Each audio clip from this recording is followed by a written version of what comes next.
Hey guys, what's up? How ya doing? I'm here to talk to you guys about Utawarerumono Mask of Truth, or Futai no Haku Oro, which is on episode 23. Now, this episode right here, looks like to me things are going to be taking for a new turn for a certain location. I don't know, but if anything else, let's just get this started.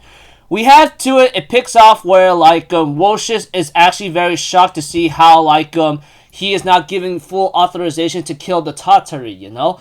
And we have to it that he breaks down, and one of the followers of Raiko ends up going up to him and slaps him and takes the master key and tells him, this is how it felt like when I felt betrayed, you know, or someone betraying you.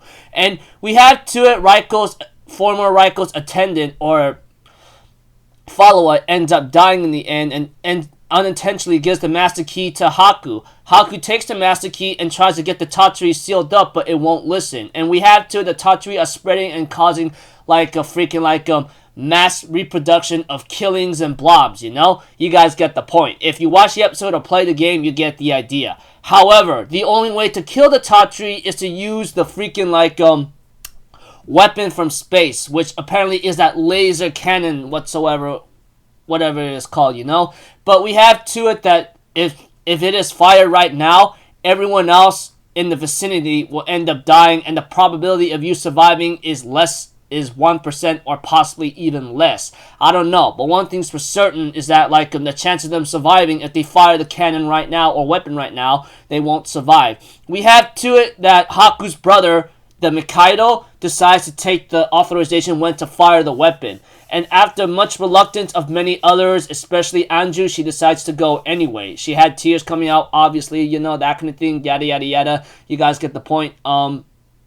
We have to it that Woshish is later on picked up by his followers and relocated to a certain relocated to another facility down underground, maybe deeper, you know.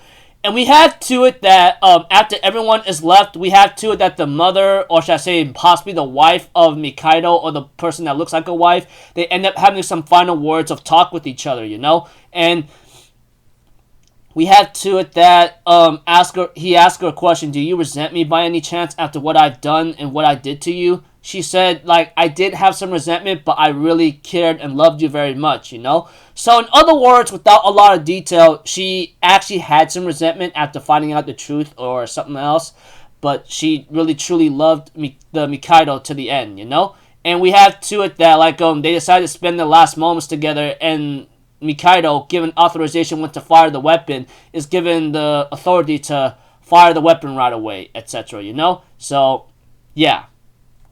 The weapon gets fired. Everyone else who managed to escape or something managed to survive. However, after firing this weapon, it becomes a new ice age. We all know what an ice age is. Freezing temperatures, etc., and so forth. Pretty much there's no way out of it, considering that the weapon destroyed the environment and so forth. We have to it, Mikazuchi decides to go help out anyone who's alive that escaped from Yamato, or anyone who survived, you know. And as for everyone else, they end up having to relax and figure out what to do. As for Sarada and Urara, they decide to sing a song for the passing of their father and their mother, you know, which is very understandable. And we had to it, Kuon decides to show Haku something, you know? And we get to know that Kuon actually found Haku a long time ago. We get to know that when Kuon was a person that likes to travel around the world, you know, and want to know a lot of new things, she would later find a facility that belongs to Haku, that he was sleeping in a, frozen slumber whatsoever, you know? And we have to that Kuon was the one that woken him up and realizes that he won't be able to survive because he doesn't know what the world is like, etc. And we have to it, Haku therefore thanks Kuon and says, hey, even though you woke me up and so forth, I never felt lonely. You were there to help me out all the time, and I'm very grateful for that, you know? There was no way that you should feel regretful for what you've done. And Kuon does feel regret, you know, because waking him up, because he doesn't know what the world is like, and he's in danger. He's like a little child saying, okay, I don't know what to do, you know, what am I supposed to do, kind of thing, you know? And eventually we have to it as the episode continues,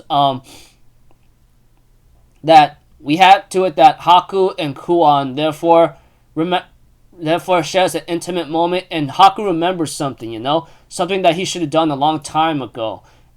And we have to it that, like, Haku gives a kiss to Kuon and gives another deep kiss, which I don't know how deep that is, but one thing for certain is that Haku and Kuon love each other, and they end up kissing each other in the lonely room that Kuon found him, you know? Which I thought was pretty cute and very well deserved, and many people were waiting for, you know? Which I go, like, oh my gosh, that freaking got me screaming in joy right now, because we all know Haku and Kuon really love each other. They just don't have time to put it into words or something, you know, that kind of thing. So, yeah, I am looking forward to, like, next episode and the ones after that, because I believe we're almost towards the end. I don't know how it's going to go out, but one thing's for certain is that a new direction for Yamato is beginning, and Ice Age just began, and we'll have to see how it plays out for everyone else. So, until then, people, I'll see you guys in the next video. I'm Alpha Zitto. Have a good day. I'll see you guys next time, alright? Peace out. Bye-bye. Toot-toot-toot!